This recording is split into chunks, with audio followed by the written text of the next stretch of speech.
नीतिमूलक प्रश्नहरू आएका छन् जसलाई म जसको सम्बन्धमा यथार्थ प्रस्तुत गर्न चाहन्छु। नेकपा एमाले राष्ट्रिय राजनीतिको मूल प्रवाह हो, मूल प्रवृत्ति हो। लोकतान्त्रिक आन्दोलनको, लोकतान्त्रिक विचारको, लोकतान्त्रिक अभ्यासको मूलधार, मूल प्रवृत्ति हो। यसको काँधमा देशमा सकारात्मक परिवर्तन ल्याउने, संक्रमणलाई उपयुक्त ढङ्गले अगाडि बढाउने, प्राप्त उपलब्धिको रक्षा गर्ने, प्राप्त उपलब्धिहरूलाई सुदृढ गर्दै देशलाई अगाडि बढाउने र समृद्ध नेपाल, सुखी नेपाली बनाउने अभिभारा यसको काँधमा छ। यति महान अभिभाराहरू बोकेर हिँडेको पार्टी एकछिन अल्मल्याउने, एकछिन चटके कुरा गरेर देशको परिवर्तन हुँदैन भन्ने कुरा जान्दछ र यथार्थ तर्कहरू, तथ्यहरू अवलम्बन गर्नुपर्ने आवश्यकता ठान्दछ, त्यसमा अमल पनि गर्छ। त्यसकारण म त्यसै गरी तर्कका लागि तर्क, वितर्कका लागि वितर्क वा समयानुकूल होइन, वस्तुपरक तथ्यहरू यहाँहरूका अगाडि प्रस्तुत गर्न चाहन्छु। म प्रधानमन्त्री हुँदा पनि अध्यादेश आएको थियो। 12 बजे राति चलिरहेको अधिवेशन अचानक अन्त्य गर्ने, एक हप्ता पछिसम्मका र महिनौं दिन पछिसम्मका प्रतिबद्धताहरू एकछिन अगाडि गर्दै गर्ने, केही मिनट पछाडि अचानक अन्त्य गर्ने ढोकापूर्ण ढङ्गले र 12 बजे अन्त्य गर्ने र भोलिपल्ट बिहानै अध्यादेश जारी गर्ने मेरो नेतृत्वको समयमा मेरो सरकारले गरेको थिएन। त्यो हामीले एउटा लोकतान्त्रिक अभ्यास, संविधानको मर्म अनुसार र वास्तवमा संविधानले जे सांसदका अधिकारहरू दिएको छ त्यसलाई व्यावहारिक अर्थमा कार्यान्वयन हुन सकोस् भन्ने हिसाबले हामीले अध्यादेश जारी गरेका थियौँ। विभाजन एउटा पार्टीहरूभित्र अस्वस्थताको, गुटबन्दीको चरम स्थिति र कुनै पार्टी विशेषलाई फुटाउने उद्देश्यका साथ त्यो गरिएको थिएन। त्यति बेला कुनै पार्टीभित्र त्यस्तो भयानक गुटबन्दीको स्थिति केही पनि थिएन। कुनै पार्टी फ्लोर क्रस गर्ने आदि इत्यादि काम पनि भएका थिएन। पार्टीभित्र असाधारण, सामान्य अवस्था कहीँ पनि थिएन। सामान्य विवादहरू हुँदा हुन्, तर कुनै पनि पार्टी फुट उन्मुख थिएन। त्यस्तो अवस्थामा दलहरूले के गर्ने भन्दा सङ्घीय संसदमा अथवा संसदमा ठिक छ, संसदमा 40% पुर्याएर अलग हुन पाउने त्यो सांसदहरूको अधिकार हो, त्यो संविधानले मानेको कुरा हो र त्यसलाई हामीले संविधान बनाउँदा दल र संसद भनेका पार्टीमा लगातार फुटको खेती नहोस् भन्नका लागि। त्यो कुरा कार्यान्वयन गर्न असुविधा के भयो, अप्ठ्यारो के भयो भने दलहरूले बाटामा हिँड्दै जाँदाखेरि मान्छे थप्दै जाने। अब 150 को केन्द्रीय समिति छ भने 1500 पुर्याइदिन्छ नेताले। 1500 पुर्याइदिएपछि 40% कहाँ पुर्याएर मान्छे अलग हुन चाह्यो, त्यस पार्टीमा बस्न चाहेन भने पनि उसले कहाँबाट पुर्याउँछ 40%? 1500 पुर्याइदिएपछि बाटामा हिँड्दा 7000 सदस्य पुर्याइदिएपछि केन्द्रीय समितिका को हुन् भन्ने समेत थाहा नहुने स्थितिमा कहाँबाट 40% पुर्याउँछ? त्यसर्थ त्यसको वा भन्ने राखियो, किनभने यो पार नलाग्ने हिसाबले संविधानमा उल्लेख गर्ने तर त्यसको कार्यान्वयन हुन नसक्ने स्थिति, त्यसलाई अत्यन्त अमूर्त बनाउनु हुँदैन भनेर संविधानको कार्यान्वयन र लोकतन्त्रको मर्मअनुसार सांसदका अधिकारहरू केही स्वतन्त्रताका अधिकार पनि हुन्छन् जो संविधानले प्रदान गरेको छ, त्यसको व्यवहारिक कार्यान्वयनका लागि अध्यादेश ल्याइएको थियो। त्यति बेला कसरी उधौम विरोध भयो, संसद छल्न खोजेको, अध्यादेशबाट देश चलाउन खोजेको, सरकार चलाउन खोजेको आदि कुराहरू भए। अहिले त्यस्तो स्थिति हो र 12 बजे राति अन्त्य गर्ने, भोलिपल्ट बिहानै अध्यादेश आउने। सदन अधिवेशन 12 बजे राति अन्त्य हुन्छ, भोलि बिहानै अध्यादेश आउँछ। अध्यादेश आउनका लागि प्रक्रिया के हुन्छ भने कानुन मन्त्रालयमा मस्यौदा जानुपर्छ। कानुन मन्त्रालयको मस्यौदा त्यो मन्त्रालयमा गएको मस्यौदा कानुन मन्त्रालयले सहमति दिनुपर्छ। त्यो सहमति पश्चात पहिले त्यो मस्यौदा गर्नका लागि, विधेयक ड्राफ्ट गर्नका लागि पास गर्नुपर्छ। त्यसपछि त्यो कानुनमा जानुपर्छ। मस्यौदा ड्राफ्ट भएर त्यसबाट आएपछि अनि बल्ल कानुनको प्रक्रिया अगाडि बढ्छ। संसद नचलेको बेला, अधिवेशन नचलेको बेला यदि देशका लागि, जनताका लागि अत्यावश्यक पर्यो, अपरिहार्य पर्यो भने त्यस्तो अवस्थामा अध्यादेशबाट पनि कानुन निर्माण गरेर देश अगाडि बढाउनु पर्ने हुन सक्छ। त्यसै कारण संविधानमा अध्यादेश जारी गर्ने व्यवस्था रहेको छ। अध्यादेश जारी गर्नु आफैमा असंवैधानिक चाहिँ होइन, तर अधिवेशन नचलिरहेको बेला वा सदन अन्त्य भएका बेला वा सदन विघटन भएका बेला तत्काल केही गर्नु परेमा यो देश र जनताका लागि हुनुपर्दछ, व्यक्तिका लागि होइन, एउटा समूह विशेषका लागि होइन, देश र जनताका लागि तत्काल आवश्यक परेमा त्यस्तो अवस्थामा अध्यादेश आउन सक्दछ। अहिले देश र जनताका लागि राति नै अधिवेशन अन्त्य गरेर बिहानै इमर्जेन्सी त्यस्तो के पर्यो कि अध्यादेश जारी गर्नु पर्यो? अरू केही परेन। नेकपा एमाले भित्रको अन्तर्विग्रहलाई विभाजनमा पुर्याउनका लागि तपाईँहरूले सुन्नुभयो होला 35%, 30%, 25% र कि वा यी सबै कुरा तपाईँहरूले सुन्नुभयो होला। अनि सोधेर तपाईँको कति प्रतिशत पुग्यो, कति प्रतिशत पुग्यो, वा गरौँ कि र गरौँ, दुवैतिर पुग्छ कि पुग्दैन? पुग्छ, र राखेको छ। अलिक पछि नपुग्ने पनि खतरा छ, वा राख्नु। त्यसो भए यसरी अध्यादेश त्यति बेलासम्मको गणितमा आवश्यकता के पर्यो? यो त के भने 10%मा पनि झर्थ्यो। धन्न किन यस्तो अलिकति अल्मलिनु भयो उहाँहरू थाहा छैन मलाई। उहाँहरूले सोझै कानुन माधव नेपालजीसँग जतिजना सांसद हुन्छ त्यति भए पुग्ने भनेर लेख्या भए सजिलो हुन्थ्यो कानुन। तर उहाँहरूले किन अल्मलिनु भयो त्यसमा चाहिँ त्यो लेख्नु भएन। जति सङ्ख्या पुग्छ त्यति, दुवैतिर पुगे र पनि हुने, दुवैतिर नपुगेर एकतिर मात्रै पुगे वा कायम रहने भनेको भए पनि हुन्थ्यो। माधव नेपालजीले पार्टी विभाजन गरिसकेपछि यो स्वतः रद्द हुने भन्ने कुरा पनि छुट्या छ। फेरि उहाँहरूले निर्णय गर्नुपर्ने छ, किन उहाँहरू थर्कमान हुनुहुन्छ, आफ्नै पार्टीमा कहीँ पहिरो नजाओस्। यसर्थ पहिले गरेको अध्यादेश, जारी गरेको अध्यादेश र अहिलेको अध्यादेशका बीचमा उद्देश्यमा, मनसायमा, विधिमा, प्रक्रियामा, नियतमा, हरेक कुरामा सोधिरहनु पर्ने कुराहरू तपाईँहरूलाई कन्ठै छ त, थाहै छ त, तपाईँहरूलाई आफै थाहा छ। तर पनि तपाईँहरूले सोध्नुभयो, धन्यवाद छ, मैले पनि भन्ने मौका पाएँ। अर्को सोध्नुभयो,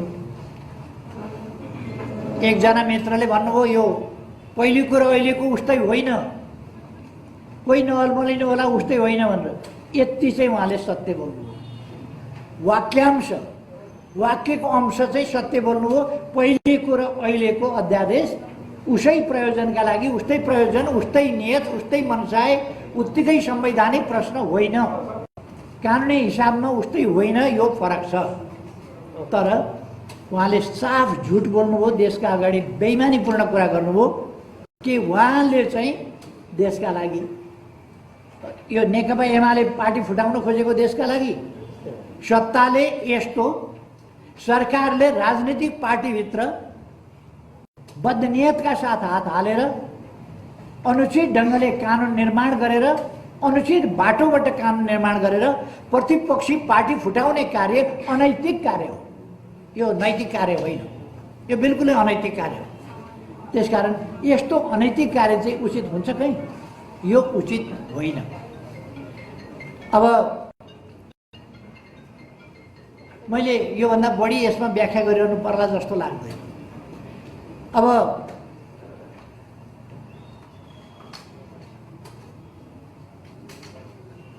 देश जोगाउनका लागि अध्यादेश, यो अध्यादेश नआएको भए देश के हुन्थ्यो त? के हुन्थ्यो देश? एमाले फुटाउन नपाएको भए देश के हुन्थ्यो त? बिलाउँथ्यो? यो बरफको डल्लो हो, यो घाममा राखे बरफको डल्लो हो, यो कर्कलाका पातको पानी हो। यो देश खत्रक्क झरेपछि कहाँ खस्यो खस्यो थाहा नपाउने के हुन्थ्यो त यो अध्यादेश देश जोगाउनका लागि भन्ने कुराको पनि त एउटा हद हुन्छ नि त। देश जोगाउनका लागि यो अध्यादेश, यो वितण्डा, यो असंवैधानिक क्रियाकलाप, यो अनैतिक कार्य नहुँदा देश जोगिँदैन। त्यसकारण यो बिल्कुल गलत परिभाषा हो, गलत व्याख्या हो। यस्ता गलत व्याख्यामा हामी कोही पर्नु हुँदैन भन्ने मलाई लाग्छ।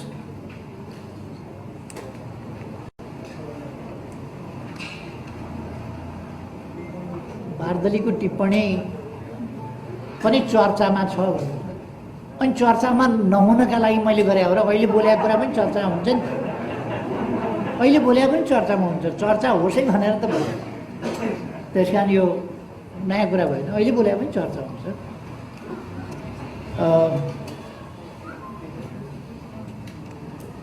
तपाईहरू विचार गर्न सक्नुहुन्छ, देश पार्लियामेन्ट अशक्त भयो, पार्लियामेन्ट चल्न सकेन। तपाईहरू भन्नुहोस् त, पुस 5 गते यता पार्लियामेन्ट चल्या छ, पार्लियामेन्टले केही माखो मारेको छ, केही गर्न सकेको छ? देशको समय पुसदेखि अहिलेसम्म अब लगभग 9 महिना भयो। लगभग 9 महिना देशको अमूल्य समय।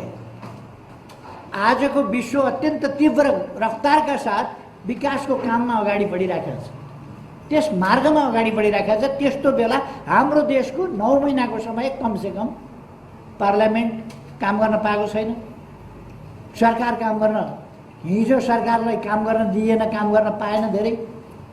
अहिलेको सरकार कामै गर्दैन, नकाम मात्रै गर्छ, भत्काउने काम गर्छ, बिगार्ने काम गर्छ, स्थिति बिगार्ने काम। विकास निर्माणका कुरा अहिले बजेट रोकिएको छ। दीर्घकालीन महत्त्वका दीर्घकालीन आयोजनाहरू स्टप गर्नु, रोक्नु भनेर लिखित परिपत्र गरेर सरकारले रोकिएको छ। पुनर्निर्माण प्राधिकरण जसले पुनर्निर्माणका काम गर्दै थियो, त्यो इन्जिनियरहरू, त्यो प्राविधिकहरू, उनीहरूको तनखा पारिश्रमिक रोकिएको छ, जसले गर्दा पुनर्निर्माणको काम जहाँ पुगेको थियो त्यहीँ ठप्प भएको छ। विकास निर्माणको काम ठप्प भएको छ। जुन कामहरू ठेक्का लागिसकेका थियो, अगाडि बढिसकेका थियो, त्यो मात्रै चालु छ। अब नयाँ कामहरू हुनेवाला छैन, ठेक्का लाग्नेवाला छैन। उहाँहरूले हामीले भनेका थियौँ मेलम्ची बाढी पहिरोले गर्दाखेरि त्यसको मुहान पुर्यो, तर हामी सन् 2021 भित्रमा ल्याउँछौँ र जनवरी 1 जनवरीसम्ममा 1 जनवरीसम्ममा काठमाडौँमा पानी ओह्राल्छौँ भनेका थियौँ। उहाँहरूले वैशाखसम्ममा ओह्राल्छौँ भने म तपाईँहरूलाई भनिदिन चाहन्छु, वैशाखसम्ममा उहाँहरूले काठमाडौँमा पानी ओह्राल्नुहुन्न, किनभने उहाँहरूले सिन्को भाँच्नु भएको छैन, त्यता फर्किएर हेर्नुभएको छैन। गफले पानी आउँदैन, कामले पानी आउने हो, उहाँहरू काम गर्नु। त्यसकारण वैशाखमा पनि काठमाडौँमा पानी आउनेवाला छैन, मेलम्चीको पानी। यसरी देशको समय बर्बाद भइरहेछ। देशको समय बर्बाद गर्नु अनि राजनीतिलाई सार्वभौम सत्ता सम्पन्न जनता जसको निर्णयमा, जसको निर्देशमा, जसको आदेशमा मूलभूत राजनीति सञ्चालन हुनुपर्छ, त्यो जनताका हातबाट खोसेर अन्यत्रै पुर्याउनु, जनादेशबाट सरकार नबन्ने परमादेशबाट सरकार बन्ने स्थिति ल्याउनु, शक्ति पृथकीकरणको सिद्धान्त खल्बलिनु, सन्तुलनको सिद्धान्त चेक एन्ड ब्यालेन्स भन्छौँ नि हामी, सन्तुलन नियन्त्रणको सिद्धान्त र व्यवहार खल्बलिनु, जनताले मूल्याङ्कन गर्न र फैसला गर्न नपाउनु, अरू इन्डिभिजुअल वा 2-4 मान्छेका समूहले देशको भाग्य भविष्य फैसला गर्ने परिपाटी स्थापित हुनु, संविधानका धाराहरू स्पष्ट धाराहरू कार्यान्वयन नहुनु, व्याख्या गर्ने ठाउँमा व्याख्या नगरेर असान्दर्भिक ढङ्गले बाहिर जानु, यी खालका कुराहरू के अग्रगमन हुन्? देशको समय बर्बाद हुनु अग्रगमन हो। यति बेला अस्ति नै जेठको सुरुसम्ममा कमसेकम नयाँ सरकार बनिसक्थ्यो र नयाँ सरकारले काम सम्हालिसक्थ्यो। यो अस्थिरता, यो तानातान पार्टी फुटाउनका लागि बन्ने साथ अध्यादेश जारी गर्ने खालका नाटक, त्यो अध्यादेशलाई सहयोग गर्नका लागि, पार्टी फुटाउनका लागि नेकपा एमाले कारबाही गरेर सूचना 1 गते जारी गरेको आज 9 गतेसम्म संसद सचिवालयलाई सूचना जारी गर्न सभामुखले दिनुभएको छैन, सभामुखले रोकेर राख्नुहुन्छ। यो खालका अमर्यादित पदीय मर्यादा, पदीय आचरण विपरीतका क्रियाकलाप लोकतन्त्र हुन्छ? अग्रगमन हुन्छ यस्तो?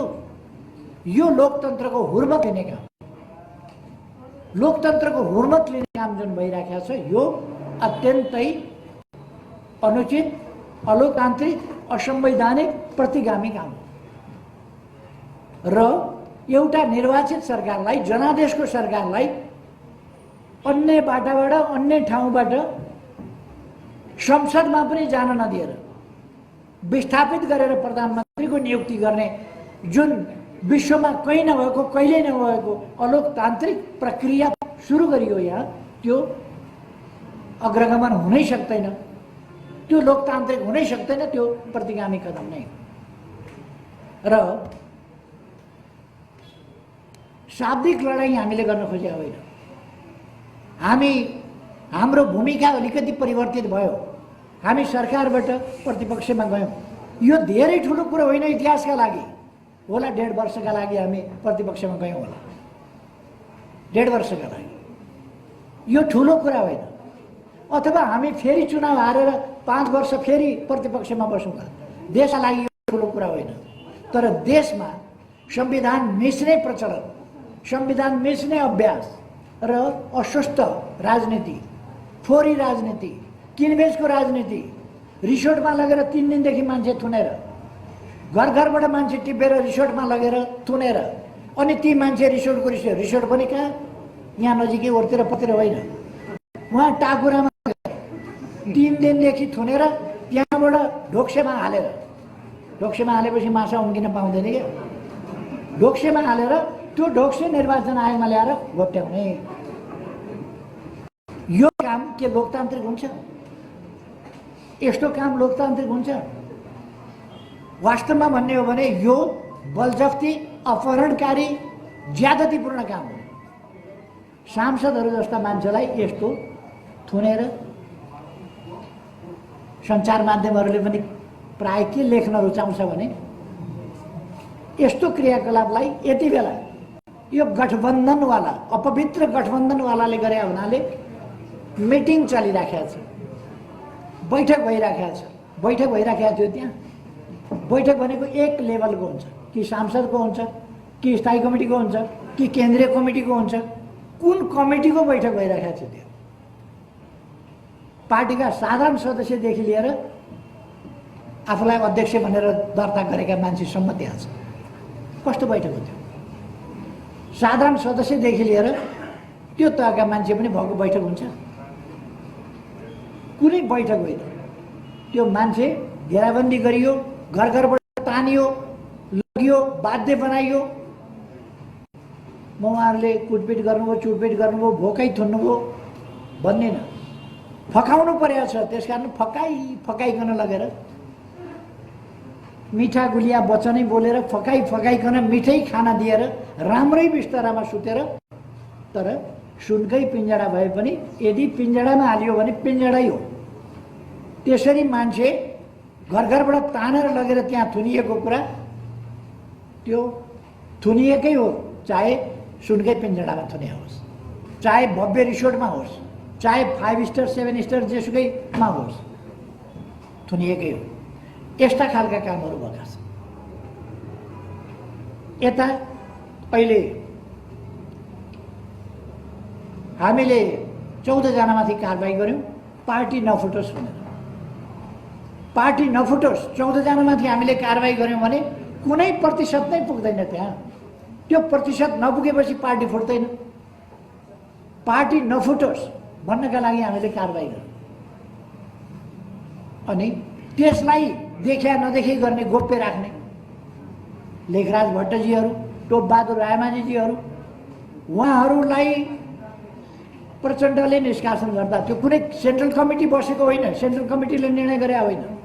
प्रचण्डको आदेशमा उहाँले ढोका समातेर पत्र पढिबाची गरेर हतार सुनाउनुभयो, हतार टाँस्नुभयो, हतार कार्यान्वयन गर्नुभयो। त्यो निष्कासन नेकपा एमाले देशको प्रमुख पार्टीले गरेको कारबाही 9 दिनसम्म उहाँ दाँत टाल्न जानु, दाँत टाल्न। अनि मेरो शुभकामना छ उहाँको दाँत राम्रै टालियोस्। तर हिजो पो दाँत टाल्न जानुभयो त 8औं दिन, 7औं दिनसम्म के गर्नुभयो? हिजो 8औं दिन निर्वाचन आयोगलाई उहाँले गोल मटोल पत्र लेख्न निर्देशन गर्न सक्नुहुन्छ टालेका दाँतले भने, सदर गर्न सक्नुहुन्न, त्यो सूचना जारी गर्न सक्नुहुन्न। उहाँले पत्र पठाउनुभयो विचाराधीन रहेको भनेर। उहाँ विचाराधीन राख्ने, उहाँसँग त्यो अथोरिटी संविधानले, कानुनले उहाँलाई विचार गर्ने, उहाँलाई फैसला गर्ने अथोरिटी दिँदैन। पार्टीले कारबाही गर्ने नगर्ने पार्टीको कुरा हो। उहाँले त्यो जानकारी पाएपछि सूचना संसद छ भने सुनाउने, संसद छैन भने सूचना पार्टीमा टाँस्ने। सूचना पार्टीमा टाँस्न सचिवालयलाई रोक किन लगाउनु उहाँले भनेपछि सम्माननीय सभामुखजी साझा व्यक्तित्व हुनुपर्ने, निष्पक्ष व्यक्तित्व हुनुपर्ने, उहाँले निष्पक्षता कायम राख्न सक्नु भएन। उहाँ नेकपा एमाले प्रमुख प्रतिपक्षका विरुद्ध षड्यन्त्र, यो पार्टी फुटाउने षड्यन्त्र। यो दुःखको कुरा हो। सभामुखको जिम्मेवारीबाट, सभामुखको पदबाट निष्पक्ष,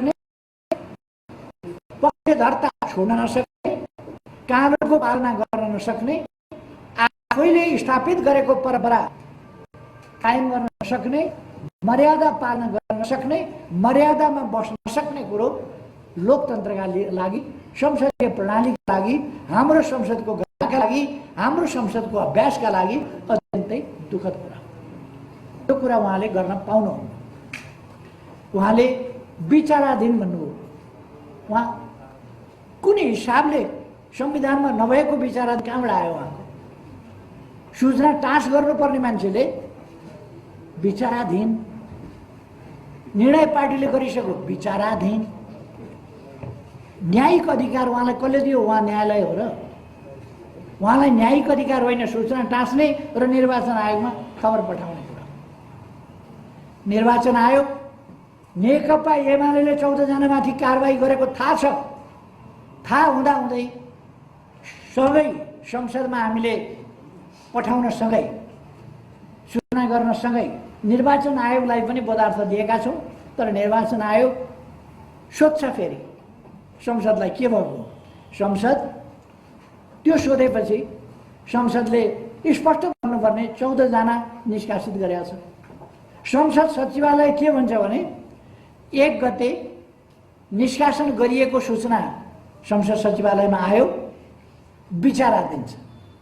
त्यसकारण लिस्ट चाहिँ सबै यही हो। कारबाही गरेका व्यक्तिहरू समेतको लिस्ट, सिङ्गै लिस्ट निर्वाचन आयोगमा पठाउँछ। एमालेको लिस्ट यो।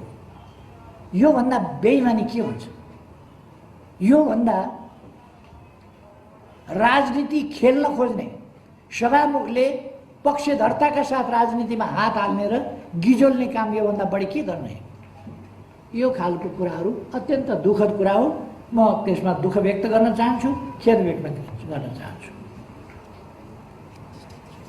अब यहाँहरू आफै विचार गर्नुहोस्, देशभरिका जनताले विचार गर्न सक्नुहुन्छ अहिले भइरहेको यो अग्रगमन हो कि यो प्रतिगमन हो? यो संवैधानिक कानुनी हिसाबले लोकतान्त्रिक बाटोमा उहाँहरू चल्दै हुनुहुन्छ कि उहाँहरू भस्मासुर बाटोमा चल्दै हुनुहुन्छ?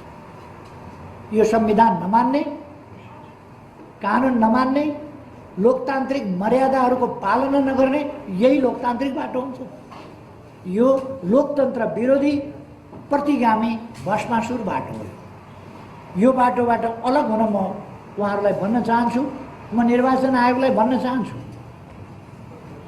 जब 1 गते नै संसद सचिवालयमा नेकपा एमाले 14 जनामाथि कारबाही गरेको जानकारी गराएको छ भने र त्यो कुरा संसद सचिवालयले निर्वाचन आयोगलाई दिइसकेपछि 14 जना समेत राखेर निर्वाचन आयोगले गणना गर्न, शनाखत गर्न मिल्दैन।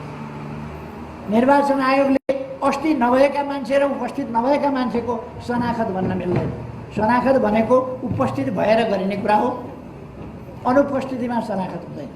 एब्सेन्टी भोट नेपालले मानेको छैन। एब्सेन्टी भोट कोही स्वीकारेको छैन, दिने गरेका छैन। अन्तबाट दिएको कुरालाई एसएमएसका भोट र इमेलका भोट नेपालले मान्ने गरेको छैन। निर्वाचन आयोगले गैर कानुनी ढङ्गले इमेलका भोट, एसएमएस गरिएका भोट र अनधिकृत ठाउँबाट गरिएको, निर्वाचन आयोगको अड्डा नराखिएको, निर्वाचन आयोगको प्रतिनिधि नभएको ठाउँबाट गरिएको शनाखत हुन सक्दैन। त्यसकारण यी पक्षहरूमा ध्यान जानुपर्छ निर्वाचन आयोगको पनि भन्ने म चाहन्छु। सभामुखजीलाई म भन्न चाहन्छु, रोक्ने काम नगर्नुहोस्। तुरन्त हामीले गरेको कारबाही सार्वजनिक सूचना जारी गर्नुहोस्।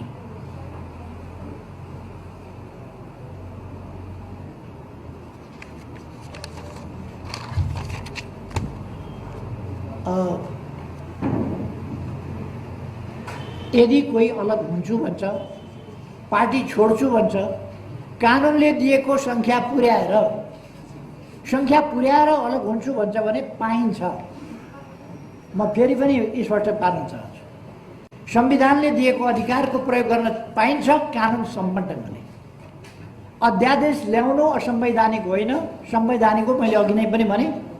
तर असल नियतका साथ तत्काल खाँचो परेको देशको जनताको आवश्यकता टार्नका लागि, त्यसलाई सम्बोधन गर्नका लागि ल्याइने कुरा यहाँ त्यस्तो भयो र त्यसकारण माधव नेपाललाई सहज माधव नेपाललाई बनाउन पाइन्छ, बन्न पाइन्छ, सङ्ख्या पुर्याइ गर्न पाइन्छ। तर एउटा मान्छे हेरेर मान्छेलाई सजिलो पार्नका लागि कानुन निर्माण गर्दै जाने, एउटा मान्छेका लागि सजिलो पार्न, एउटा पार्टी फुटाउन, प्रतिपक्षलाई कमजोर पार्न, यस ढङ्गले रातारातका षड्यन्त्रपूर्ण खेल खेल्न पाइँदैन जो अहिलेको सरकारले खेल्यो। शेरबहादुरजी प्रधानमन्त्री हुनुहुन्छ।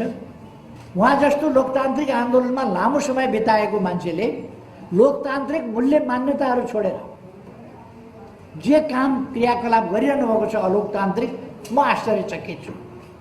नेपाली कांग्रेस पार्टी प्रति म आश्चर्य व्यक्त गर्छु कि नेपाली कांग्रेस अहिलेको सरकार सञ्चालनका क्रियाकलापमा कहीँ पनि नेपाली कांग्रेस देखा पर्दैन। यदि नेपाली कांग्रेससँग कुनै मूल्य मान्यता छ भने, लोकतान्त्रिक मूल्य मान्यता छ भने होइन, अरूकै आवश्यकता परिपूर्तिका लागि एउटा प्रधानमन्त्रीको पद भएपछि जे गरे पनि हुन्छ भन्ने हो भने त्यस्तो परिभाषा दुःखद कुरा हो, देशका लागि हानिकारक कुरा हो।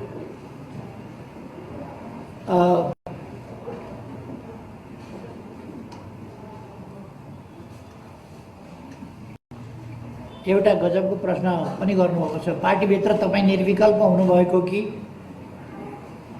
निर्विकल्प कहिलेसम्मलाई सोध्नु? केही चिज निर्विकल्प हुन्छ दुनियाँमा? यो पञ्चायत निर्विकल्प भने जस्तै केही चिज निर्विकल्प हुन्छ? कुनै चिज निर्विकल्प हुन्छ?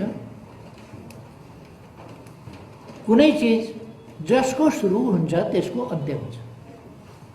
जो प्रधानमन्त्री हुन्छ त्यो कुनै न कुनै दिन जीवितै छँदा होस् वा अरू नै हिसाबले भूतपूर्व हुन्छ। यो त नबुझ्ने मान्छेहरू कोही हुँदा उधम खुसी हुने, कोही हट्दाखेरि अत्यन्तै दुखित हुने। हाम्रो चलन त्यस्तो छैन। हामी दुनियाँलाई बुझ्छौँ, दार्शनिक हिसाबले बुझ्छौँ, जीवन जगतलाई बुझ्छौँ, परिवर्तनलाई बुझ्छौँ। केही पनि निर्विकल्प हुन्छ। अवधिका लागि निर्विकल्प हुन्छ, अवधिका लागि निर्विकल्प हुन सक्छ। जस्तो अहिले नेकपा एमाले हालका लागि प्रतिपक्षमा निर्विकल्पै छ, अरू कोही प्रतिपक्ष आउनेवाला छैन। आउँदो चुनावपछि सत्यपक्ष हुनका लागि पनि यो निर्विवाद निर्विकल्प छ। आउँदो चुनावबाट फेरि यो सरकारमा जान्छ, यसको कुनै विकल्प पनि छैन। यो फेरि सधैँका लागि होइन, त्यो आवधिक निर्वाचन भइरहन्छ। म पनि अहिले अर्को व्यवस्था नभएसम्मका लागि अध्यक्ष रहन्छु, या अर्को व्यवस्था गर्नु नपरेसम्मका लागि, वा सामान्यतया भन्दा महाधिवेशनसम्मका लागि कसैले मलाई चुनौती दिइहालेको छैन, दिनुपर्ने छैन। किनभने हामी चुनौतीको खोजी गरेर दिनै पछि पार्टीभित्र लफडा, चुनौतीको खोजी मात्रै हाम्रो काम होइन। हामी समस्या होइनौँ। मैले अक्सर भन्ने गर्छु, हामी समस्या होइनौँ, हामी समस्याका समाधान हौँ। हामी देशमा आएका समस्यालाई, पार्टीमा आएका समस्यालाई पनि समाधान दिन्छौँ। तसर्थ निर्विकल्प भन्ने कुरा केही पनि हुँदैन, कोही पनि हुँदैन। र स्वाभाविक रूपमा म अनुकूल समयमा जिम्मेवारी हस्तान्तरण गर्ने कुराको पक्षमा हुन्छु, त्यसमा विश्वास गर्छु।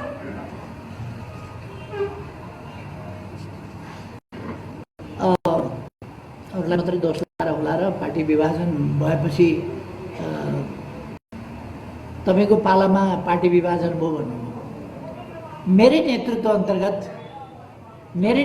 अन्तर्गत चुनावी तालमेल भएको, नेकपा एमाले नेतृत्वको त्यो तालमेलले अत्यधिक मत प्राप्त गरेको, अत्यधिक सिट प्राप्त गरेको, त्यसपछि मेरै नेतृत्वमा पुराना दुई धारका पार्टीहरू एकीकृत भएर एउटा एकीकरणको प्रक्रिया पूर्णता पाएको, देशले राजनीतिक समस्याहरूको समाधान पाएको, पृथकतावादको अन्त्य भएको, हिंसामा विश्वास गर्ने शक्तिहरू शान्तिपूर्ण राजनीतिको मूलधारमा आएको, संविधान नमान्ने शक्तिहरू संविधान मान्ने, संविधानमा अनबोर्ड गर्ने भन्ने धेरै कुरा हुन्थ्यो। संविधानको सर्वस्वीकार्यताको धेरै चर्चा हुन्थ्यो। त्यो संविधानको सर्वस्वीकार्यता पनि मेरै नेतृत्वमा, मेरै समयमा भएको थियो। अब केही मान्छेलाई बाक्लो दाल खान मन लाग्यो भनेर सानो हन्डी लिएर चौको बसाउन जाँदा अनि तपाईँलाई दाग लाग्यो नि भन्ने, के को दाग लाग्छ? दाग लाग्ने त हन्डी बोकेर बाक्लो दाल बसाउन जानेलाई लाग्छ। अनि यहाँ नेकपा एमालेमा यत्रो लङ्गुर लाग्यो भन्छन् नि, लङ्गुर लागे जस्तो चाहिँ यत्रो हाँडी पर्तिर बसाउन किन जानु पर्यो भोप्टे आग लगाउनलाई? त्यसकारण त्यसको जिम्मा मैले लिइरहनु पर्ने होइन। यद्यपि म पार्टीको प्रमुख भएको हुनाले मेरो समयमा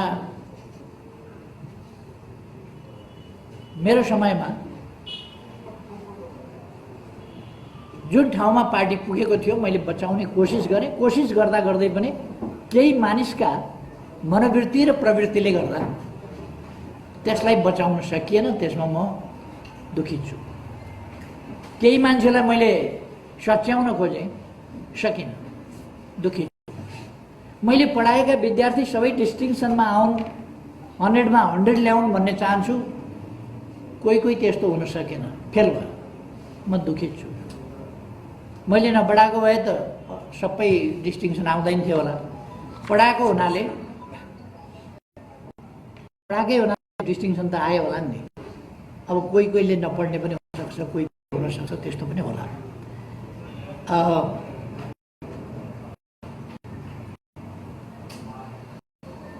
एउटा प्रश्न गर्नुभएको छ, माधव नेपालजीले बृहत कम्युनिस्ट आन्दोलन बनाउने, बृहत कम्युनिस्ट आन्दोलन,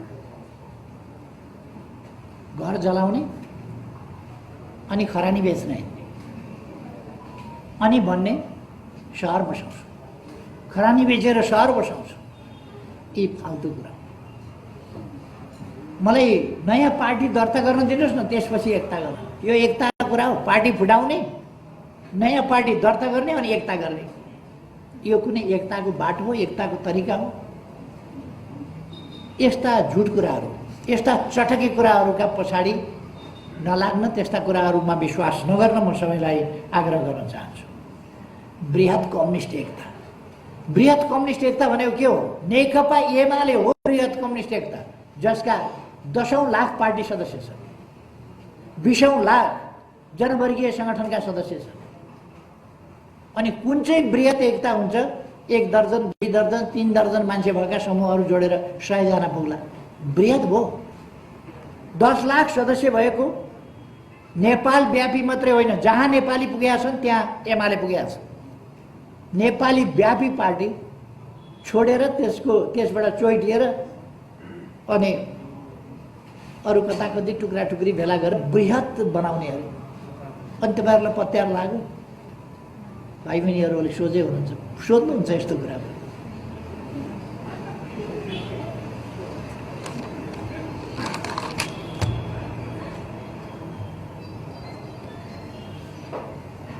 सातौं महाधिवेशनमा मैले लोकतान्त्रिकरणको प्रस्ताव राखेका थिएँ। त्यो विचार गरेर होइन, गुड स्वार्थले, आफ्नो अहङ्कारले, आफ्नो वैयक्तिक स्वार्थले त्यसलाई अस्वीकार गरिएको थियो। त्यति बेलाको लिडरसिपले त्यसलाई सुन्न पनि मानेन। 8औं महाधिवेशन, 9औं महाधिवेशनमा ती कुराहरू सर्वस्वीकार्य। अहिलेको विधान संशोधनमा बहुपदीय प्रणाली, एउटा बहुपदीय प्रणाली मात्रै होइन, पार्टी जीवनको लोकतान्त्रिकरणको प्रस्ताव मैले गरेको थिएँ। पार्टी जीवनको लोकतान्त्रिकरण र अबको अवस्थामा एउटा महासचिव सर्वेसर्वा भएर पार्टीलाई स्मुथली, सहज ढङ्गले अगाडि बढाउन गाह्रो हुन्छ, उत्पादन गर्न पनि गाह्रो हुन्छ, म्यानेज गर्न पनि गाह्रो हुन्छ, व्यवस्थापन पनि गाह्रो हुन्छ।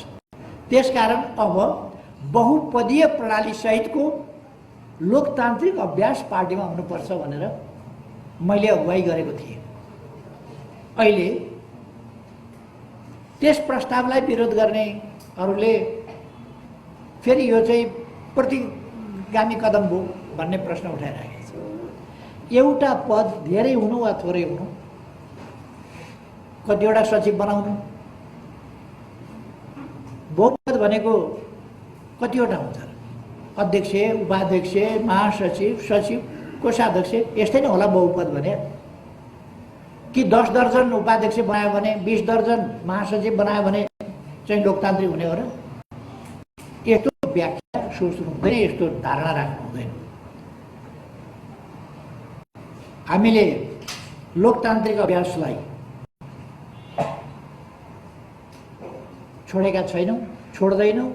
हामी नै लोकतन्त्रका हरेक क्षेत्रमा, विचारमा, समाजमा, राजनीतिक दलमा, दलहरूमा, निर्वाचनमा अथवा समग्र सामाजिक जीवन पद्धतिको रूपमा लोकतन्त्रलाई स्थापित र विकसित गर्न अभ्यासबाट अगाडि बढाउन चाहन्छौँ। त्यसर्थ हामीले लोकतन्त्र या लोकतान्त्रिकरण वा लोकतान्त्रिक पद्धति छोड्छौँ भन्ने कुरा यो कुप्रचार हो। त्यसकारण यो अहिले खुम्च्याएको पनि छैन, खुम्च्याउँदै पनि खुम्च्याइँदैन। लोकतन्त्र खुम्चिने विषय पनि होइन। अब जहाँसम्म कति चाहिँ सोझै हलबाट छानिनुपर्छ भन्दा अहिले पनि पार्टीभित्र लोकतन्त्रकै चर्चा गर्ने थुप्रै साथीहरू हुनुहुन्छ, जसले अध्यक्ष लगायत, प्रमुख नेता लगायत सबै केन्द्रीय कमिटी छानेर त्यहाँबाट छानिनुपर्छ भन्ने। तर हामी के ठान्छौँ भने प्रमुख नेता सोझै उसको पपुलारिटी पनि परीक्षित हुनुपर्छ। अर्को कुरा, यो सधैँ प्रमुख नेताका लागि खेलबाड गरिरहने, तानातान गरिरहने, जोडघटाउ गरिरहने, लुच्छाचुडी गरिरहने कुरा होइन। अहिले पनि तपाईँले देख्नुभयो, मलाई अध्यक्ष चाहियो, बराबरीको अध्यक्ष चाहियो, के चाहियो भन्ने कुरा चुनाव हारेका मान्छेले मलाई अध्यक्ष चाहियो भनेको तपाईँहरू देखिरहनु भएको छ। यस्तो खालको स्थितिमा यदि त्यही भित्रबाट केन्द्रीय सदस्यहरूभित्रबाट अध्यक्ष छान्ने खालको प्रणाली हामीले ल्यायौँ भने त्यसले के गर्छ भन्दा त्यो सधैँ त्यो अध्यक्ष फेर्ने वा प्रमुख नेता फेर्ने, अरू नेताहरू पनि फेर्न पाइने भयो भने अरू नेताहरू पनि फेर्ने, फलानु उपाध्यक्ष हटाइपाउँ, उसँग म प्रतिस्पर्धा गर्छु, मैले फेर्न पाउनुपर्छ भनेर बिचाम भन्ने, यो खालका कुराहरूको खेल भइरहन्छ। त्यसकारण त्यसले पार्टीभित्र स्थिरता स्थायित्व हुँदैन र लोकतान्त्रिक अभ्यासका नाउँमा अलोकतान्त्रिक गुटबन्दी, अस्वस्थ प्रतिस्पर्धा जस्ता कुराहरू भइरहन्छन्। त्यसर्थ हामी त्यस कुरालाई बढावा दिँदैनौँ। यसर्थ केही निश्चित पद सोझै प्रमुख नेता सोझै छानिनुपर्छ कार्यकर्ताबाट र अरू पदहरूबाट अनुकूल ढङ्गले पार्टी सञ्चालन गर्ने हिसाबले टिम मिलाउनुपर्छ।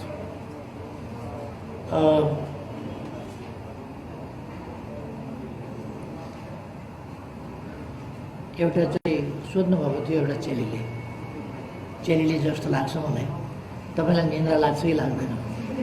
निन्द्रै लागेन भने त मान्छे त बौलाइहाल्छ। अर्कोले बाटो बिराउँछ अनि मलाई निन्द्रा नलाग्ने, जसले बाटो बिराउँछ उसलाई निन्द्रा नलाग्नु पर्ने ठाउँमा ऊ रिसोर्टमा गएर घुरेर सुत्ने, अनि म चाहिँ सही बाटोमा जाउँ भन्ने मान्छे चाहिँ ननिदाएर बस्ने हुन्छ कहीँ। त्यसकारण मलाई यस्ता उतार चढाव आदि इत्यादिबाट अवश्य म मानवीय संवेदना भएको मान्छे, संवेदनशीलता हुन्छ र म अनुकूल स्थिति हुँदाखेरि हौसिने, प्रतिकूल स्थिति हुँदाखेरि फेरि निराश हुने, त्यस्तो खालको गर्दैन। मैले जति खाना खाने हो त्यति खाना रुच्दैन कि भन्ने, कसैले मेरो निद हराम गरिदिए त्यसलाई चिन्तामा पारिदिएँ भन्ने ठान्छ भने त्यो भ्रम हो। कसैले थोपरी दिएको चिन्ता म बोकेर हिँड्दिनँ, कसैले दिएको पीडा म बोकेर हिँड्दिनँ, कसैले दिएको चिन्ताग्रस्त भएर त्यो बोकेर म अनिदो बस्दिनँ। त्यसकारण मलाई निन्द्रा लाग्छ र निदाएर खाएर आरामसँगले म कामलाई अगाडि बढाउँछु। त्यसकारण म चिन्ताग्रस्त भएर बस्ने, पुरपुरा हात लाएर बस्ने मान्छे होइन, फेरि अगाडि बढ्ने मान्छे हो।